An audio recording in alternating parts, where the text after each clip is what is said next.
Hyman's in, healthy and firing the way he is right now? Yeah, playing well, obviously. A big night for him, scoring 3. Great for his confidence. Him to start feeling good. It's important. For your game, you just like points are one thing, but it seems like, do you feel that you're back to the? I know you have a high standard for yourself. Just you've taken over games, taken over shifts a lot more here on this homestand. Do you feel rested? Do you have more juice? It's my job to be an impact player in the game and to help move the needle for us to generate chances. It was a good homestand for our line. It was nice to play with those two. A line that really comfortable with. All 3 guys are really comfortable playing together, and nice to be back with those two. All the great centermen have had a winger that they really mesh with. For you, it seems to be Hyman over the years now. How come? What's about his style that works for your style? Well, I think it's more so the trio, with Nuge. Obviously Heisy's a great player, but Nuge, what Nuge does out there, it's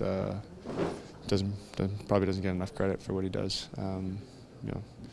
Defensively responsible, on the kill, power play guy. Makes such subtle, great little plays that go unnoticed that really help move the needle. And obviously Heisey gets on the forecheck. That's not really my MO. Retrieves pucks for our line and gets him back and goes to the net and allows us to play creatively and gets open when he can. Should he be back in the Olympic conversation? Obviously I'm biased and I think all of our Oiler guys should be in the conversation. I think all of our Oiler guys should be in the conversation. Connor, 3-1-1 on this homestand, 7 out of possible 10 points. How did you assess the extended break at home? Disappointed in the Buffalo game, obviously, but I think it was a good homestand.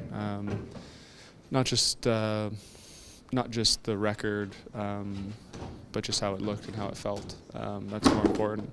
I thought a lot of times it looked really good, sustaining some offense, creating more chances. So from that side of it, I thought it was good. Is it fair to say that you guys were able to recalibrate with some practice time and some crucial time on the whiteboard? Well, I think, I touched on this a little bit earlier in the week. It's a busy schedule this year. Teams are going to go through ebbs and flows. And our schedule the last little bit has been favorable. We head back out on the road though, so got our work cut out for us again. But I thought we did a good job of taking advantage of points where we had some teams in some tough spots. How much do you think that line continuity for a good period of time here has sort of helped? And I understand when it's not going well, Chris is going to look for solutions, but it's been the same for a little bit. I think it's important. It's so important. We've been flip-flopping like crazy all year long, and just to get some stability throughout the lineup is so important. Something that we talk a lot about, and it's not easy to build chemistry. It's not something that happens overnight. So to have a little bit of continuity, lines can start to meet and talk and figure out where each other are going to be, and I think you're starting to see that. You said you like kind of how the team is going right now. Is it confident that you can go on the road and be the road team you've been for the last few years? Because obviously you haven't had the results you wanted this year. Yeah, I'm really confident we can go out and put a couple wins together here. Feel like our group's in a good spot. You've done this a lot of times. You've gone to Toronto on a Saturday night. Family's there. Everybody's family's there. Is it still cool? Yeah, I'm excited about it. It's still great, see some family, have dinner with my parents before, and catch up with them. And Saturday night, hockey night in Canada, something I still get excited about.